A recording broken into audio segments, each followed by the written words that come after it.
I'm looking good, I'm feeling good, I'm so fly.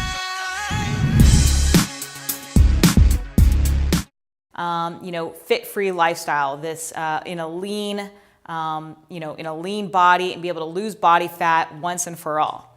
So remember, I wanted to just kind of review the whole point of this is to, the idea is to minimize stress on the metabolism. Remember that the metabolism is one big stress barometer. And the more stress that you put on it, the more difficulty it's going to have as far as losing body fat. So remember that a body that is stressed is a body that does not lose weight, or it does not lose fat, okay? So I want you to remember that also, this stress can come in multiple forms, right? It can come from extreme dieting, extreme exercise. So those two cases are really kind of what we're talking about, because that is really the problem that we have, is we just don't know how to turn it off. We get excited to work out, and most of us have kind of gotten addicted to working out, to these long or multiple hours of training and every single day, not giving ourselves a break or adequate amount of rest. And then not only that, but as we age, we tend to continue to think that what worked for us in our 20s is going to work for us as we become 30, 35, 40, 45. And it's actually, doing that kind of an intense training, excessive exercise and extreme dieting is going to make matters worse, because we just can't handle the same amount of stress. So we need to, really come up with a lifestyle that minimizes stress on our body, on our metabolism.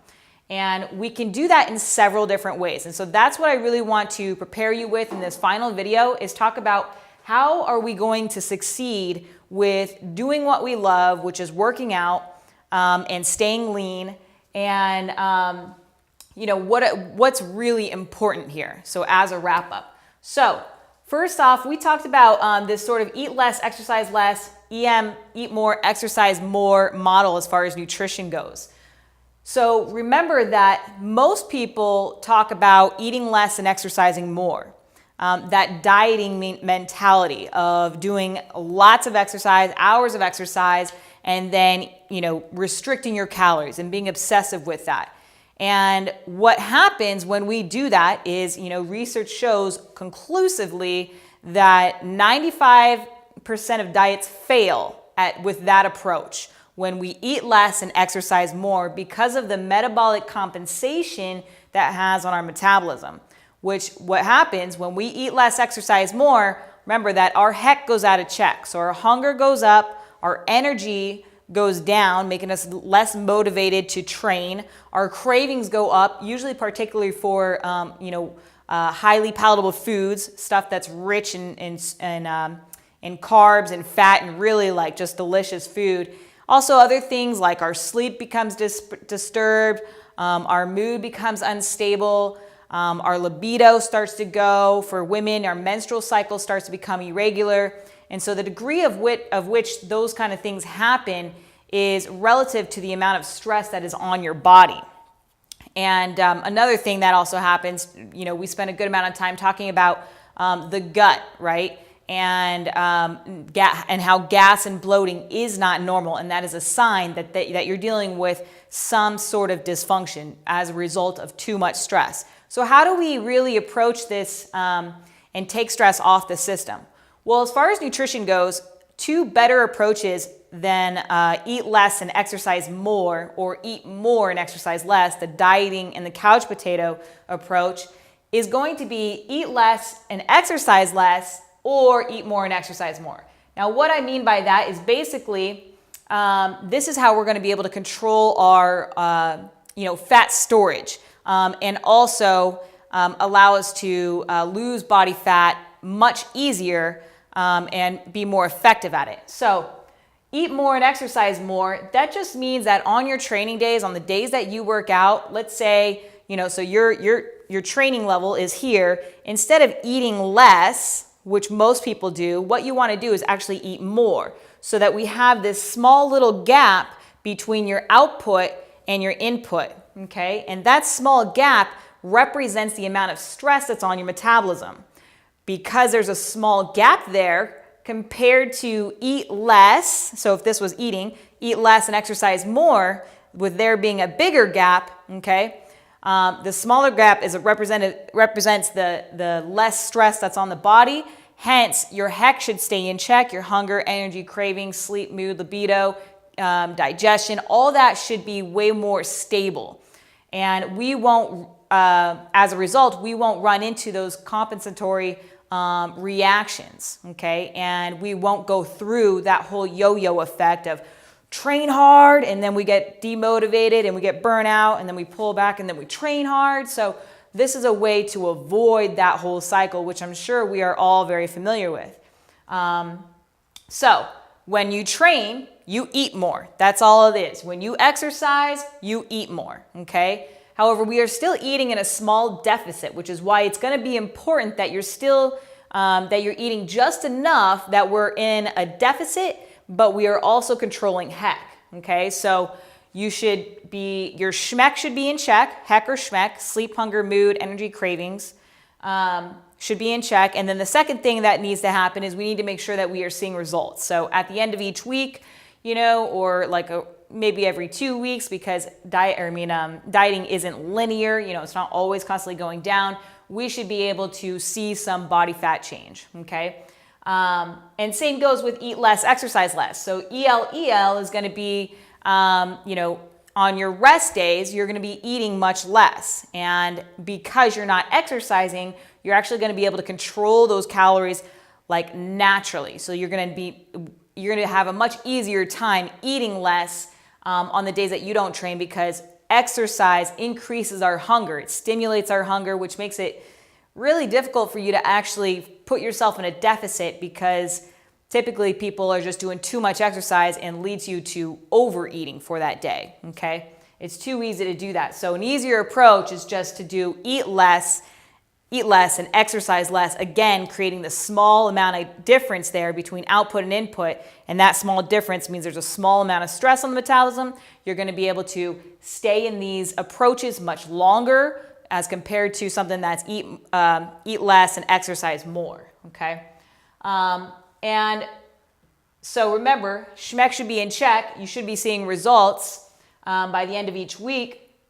And if you aren't seeing results, but your HEC is in check, then this is going to be a sign that it is a lifestyle issue, okay? So it's either, typically when it comes to weight loss, like it's either a food issue, meaning your calories just aren't where they are at, or it's some type of stress.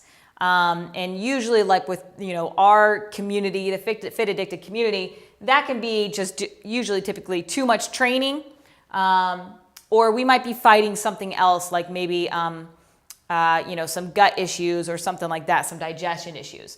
But in order to take care of the stress that we are getting from training, if we are just training too much because it's just what we do, we are so used to it, and we really don't know any other way, then that's where the 3R recovery system comes into play. And this is something that I think is, I mean, these top two things have made the biggest difference on not only my ability to lose body fat and train the way I want, but also all of my clients, you know, putting them in a nice balanced state. But the 3R recovery system are those green, yellow, red days. And this is how you can really manage and regulate your intensity so that you know you are not overdoing it, all right? And not putting yourself in a position that just isn't serving you as far as fat loss goes. So when it comes to green, yellow, red days, remember green means go hard. So you can think of it like a stoplight. Green, you go hard. Yellow means we're gonna take it mellow. And then red days are, you know, out of the gym days or just like rest and recovery type days, okay? And typically, you know, if the younger people, younger generation, if you're about like 20s, in your 20s, you're going to be able to have more green days and be able to recover because you're more stress resilient. But as we age, we naturally start to lose our resilience to stress. And this is why it becomes much more difficult for us to, one of the reasons why it becomes more difficult for us to be able to handle as much training or have a more difficult time losing body fat, okay? is because we can't sustain the same amount of intensity and volume that we once did, no matter how hard you want to or how hard you try. It's just inevitable, okay? So as you age, the number of green days that you're gonna be doing, the number of days or you're gonna be pushing as hard as you can, those are gonna go down, okay? And typically, like for me right now, you know, I do about 2 green days a week and then 2 to 3 yellow days. And then I have 2 to 3 red days. Okay, so only 2 days, maybe 1 to 2 days am I going green. And that's where, you know, and that's dependent on how I feel. So in the beginning, I kind of said, okay, hey, these are going to be my green days because I kind of typically know Monday, Wednesday, Friday, I feel good or something like that. But now what I do is when I show up in the morning and I go through my warm up, I can tell based on what kind of sleep I got and what my mood is and what I've got planned for the day. I can tell, like, just by listening to my body and my biofeedback, my schmeck basically, if it's going to be a green day or a yellow day, okay? And this allows me to really be more consistent with my training versus going green, green, green, and then being forced to pull back and be like, just have less effort into my workouts. So me having more yellow days than green days allows me to go to the gym actually more often and be more productive. And then not only that, but like have better results. You're going to be able to put more muscle on. You're going to be able to burn body fat because you aren't putting your body in this stressed out state. Okay. So again, I do about 2 green days, but as you get older, you might be doing, you know, maybe 1 green day, let's say in your 40s, or you know, it just depends on your biofeedback. So take that into consideration.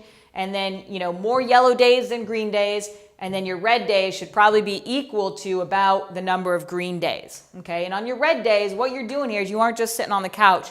Your goal should be to move a lot, walk a lot, sleep in, get lots of sleep, practice mindfulness, you know, and you can do that when you're walking, you know, going to get massages or going to the sauna, stuff like that. Okay.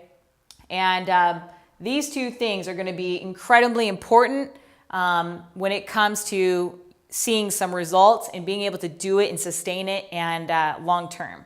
Okay. But again, this is the hardest part. You have to actually make that switch, that mental switch, and know going into it that, hey, today is going to be a yellow day. I'm going to stick to it. I set the intention and I follow through with what I say. If you aren't able to make that mindset switch of going hard, hard, hard all the time to pulling back, you will always struggle. You will always struggle with fat loss, especially as you get older.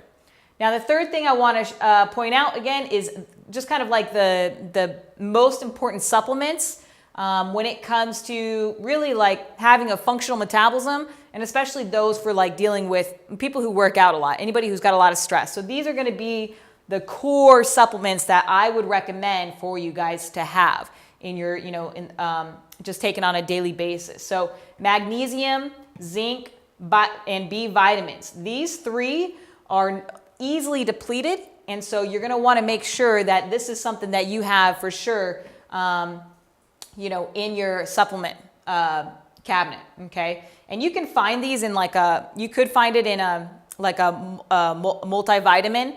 You're looking probably about, you know, 300 grams of magnesium glycinate, zinc, probably about 20 to 30 grams of zinc, and then B vitamins, that's usually found in a good multivitamin.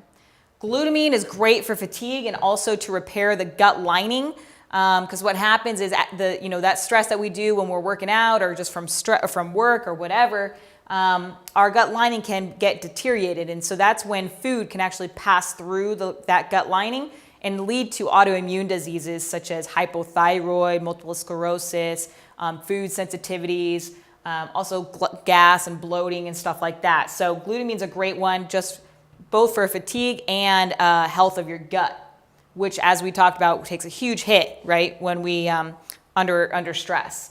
The other thing are adaptogens. So the 2 best adaptogens, ashwagandha and rhodiola. So ashwagandha should be those for people who feel wired but tired, kind of more antsy, anxious type of feeling. They kind of feel like they're buzzing on the inside all the time.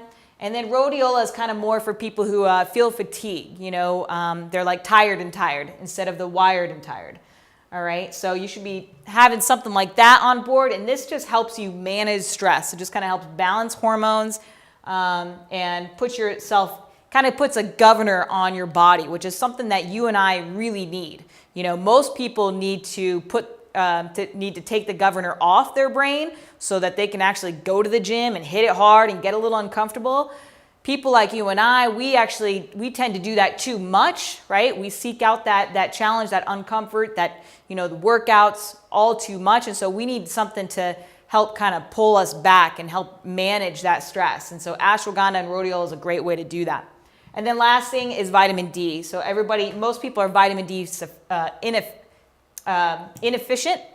And so just making sure you have a good vitamin D supplement, probably anywhere like around 5,000 IUs to 10,000 if you're not in a very sunny state, if you don't get much sun. And so that's basically in a nutshell as far as review goes on how you guys can really succeed in and make all the hard work that you're putting in the gym actually work and serve you so that you can actually start to see some results.